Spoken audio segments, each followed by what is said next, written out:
আচ্ছা, এখান দেওয়া কি লিখেছে? হেলেন 104 মিটার লম্বা ফিতার 13 ভাগের 5 ভাগ তার ছোট ভাই রিফাতকে দিল। রিফাত কত মিটার ফিতা পেল? তাহলে আগে অঙ্কটা ভালো করে বোঝো। এই যে 104 মিটার ফিতা আছে, এই ফিতার কয় ভাগ আছে? 13 ভাগ করছে। 13 ভাগ করার পরে 5 ভাগ কী করে তার ছোট ভাই রিফাতকে দিয়েছে।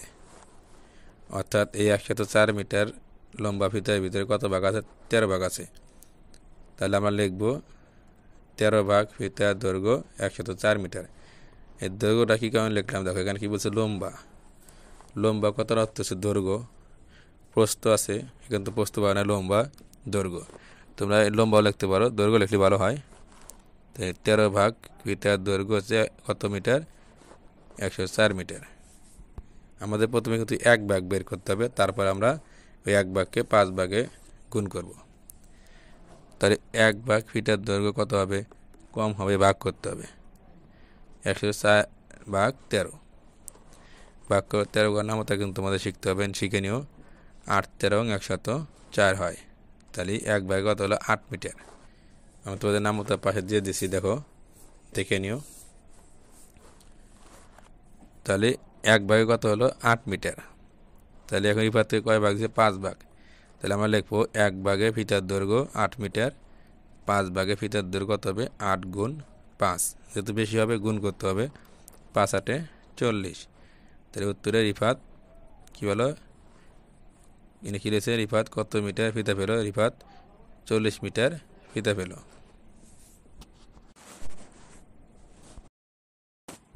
আচ্ছা, এখান থেকে কি লিখেছে? 99 টাকা 9 ভাগের 4 ভাগ কত টাকা? অর্থাৎ এই 99 টাকাকে যদি 9 ভাগ করা হয়, এরপর 4 ভাগ কত টাকা হয় এটা আমাদের বের করতে হবে। তাহলে প্রথমে আমাদের 1 ভাগ বের করতে হবে। সেই জন্য আমরা কী লিখবো? এখানে কিন্তু 99 টাকার মধ্যে কয় ভাগ আছে? 9 ভাগ আছে। তাহলে আমরা লিখবো 9 ভাগে 99 টাকা। তাহলে 1 ভাগে কত হবে? কম হবে, ভাগ করতে হবে। তাহলে 1 ভাগে 99 ভাগ 9। তাহলে 9 যদি 9কে ভাগ করে কত হয়? 9 1 কে 9 1। এখানে ভাগ করি 9 1 কে 9 1, কত হলো? 11 টাকা। তাহলে 1 ভাগ হচ্ছে 11 টাকা। যদি এভাবে ভাগ করতে অসুবিধা হয় তোমরা আলাদাভাবে ভাগ করতে পারো। আমি দেখা দিচ্ছি যে এইভাবে। তাহলে 1 ভাগ কত? 11 টাকা। এখানে কী বলছে? 4 ভাগ, তাহলে বেশি হবে। তাহলে আমরা প্রথমে লিখবো 1 ভাগে কত? 11 টাকা। 4 ভাগে কত হবে? 11 গুণ 4। গুণ করে কত হয়? 4 1 কে 4, 4 1 কে 4, 44 টাকা। তাহলে উত্তরে কত হবে? 44 টাকা। আচ্ছা দেখো, এখানে কি লিখেছে? সালমায় 112 কিলোমিটার পথে 14 ভাগের 13 ভাগ বাসে যায় এবং বাকি পথ হেঁটে যায়। সে কত পথ বাসে যায়? ওকে ভালো করে বুঝতে হবে। দেখো, সালমা কী করে? এই যে 112 কিলোমিটার পথ আছে, এই পথে 14 ভাগ করে 13 ভাগ বাসে যায়, বাকি পথ হেঁটে যায়। এখন বাসে যে এই যে 13 ভাগ যে বাসে গেছে, 13 ভাগের পথ কতখানি হয় এটা আমাদের বের করতে হবে। অর্থাৎ এই তাহলে আমরা কীভাবে লিখবো? আমরা প্রথমে 1 ভাগ বের করব, তারপরে 13 ভাগ বের করব। তাহলে কীভাবে লিখবো? দেখো, এখানে আছে 112 কিলোমিটার। এই 112 কিলোমিটারে কয় ভাগ আছে? 14 ভাগ আছে। তাহলে আমরা লিখবো 14 ভাগে পথের দূরত্ব 112 কিলোমিটার। দূরত্ব কী কারণে লিখলাম? দেখো, এখানে কি বলছে? 112 কিলোমিটার পথ, মানে কি এটা তো অনেক দূরের পথ, এই জন্য দূরত্ব লেখা হয়েছে। তাহলে 14 ভাগে পথের দূরত্ব কত হলো? 112 কিলোমিটার। আমরা প্রথমে 1 ভাগ বের করবো, যখন লিখবো 1 ভাগে পথের দূরত্ব কী করতে হবে?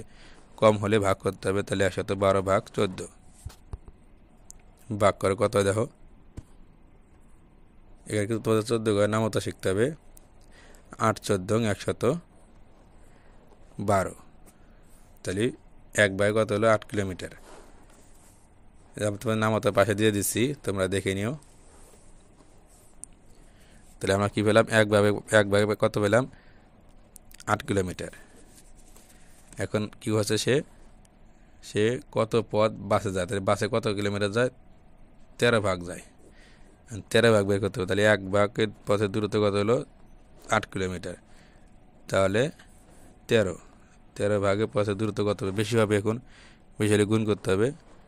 13 গুণ 8 কিলোমিটার, এটা কত হয়?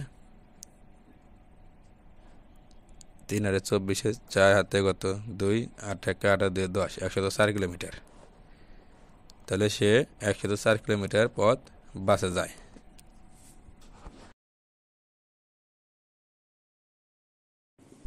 আচ্ছা, এখানে কি নিচে দেওয়া নিচের গাণিতিক বাক্যের জন্য গল্প তৈরি করো। নিচে এখানে বাক্য দেওয়া আছে 65 ভাগ 13 গুণ 4। এখানে কীভাবে গল্প তৈরি করতে হবে, প্রশ্ন তৈরি করতে হবে। এমনভাবে গল্প তৈরি করতে হবে যাতে প্রথমে ভাগ করতে হয়, পরে গুণ করতে হয়। তোমার যে কোনো গল্প তৈরি করতে পারে, সমস্যা নাই। এই যে এর আগে আমরা একটা গল্প পড়ছি না, সহজ 99 টাকার 9 ভাগের 4 ভাগ কত টাকা, এরকম করে করতে পারে। যেমন রহিম 65 টাকার 13 ভাগের 4 ভাগ পেলো, সে কত টাকা পেলো। তাহলে এরা কী করতে হবে, 65 করতে হবে, ভাগ করতে হবে, 4 দিয়ে গুণ করতে হবে। যদি আরেকটু বড় করতে চাও সেক্ষেত্রে এভাবে করতে পারো। রহিমের কাছে 65টি আম আছে, সে তার বোন মৃত্যুকে 13 ভাগের 4 ভাগ আম দিল, মৃত্যু কতগুলো আম পেল। এরকমভাবে যে কোনো একটা গল্প তোমরা তৈরি করতে পারো যাতে প্রথমে ভাগ করতে হয়, পরে গুণ করতে হয়। এই গল্পগুলো কিন্তু প্রথমে ভাগ করতে হবে, 65কে 13 দিয়ে ভাগ করতে হবে, তারপর 4 দিয়ে গুণ করতে হবে। এরকমভাবে তোমরা যে কোনো গল্প তৈরি করতে পারো, সমস্যা নাই।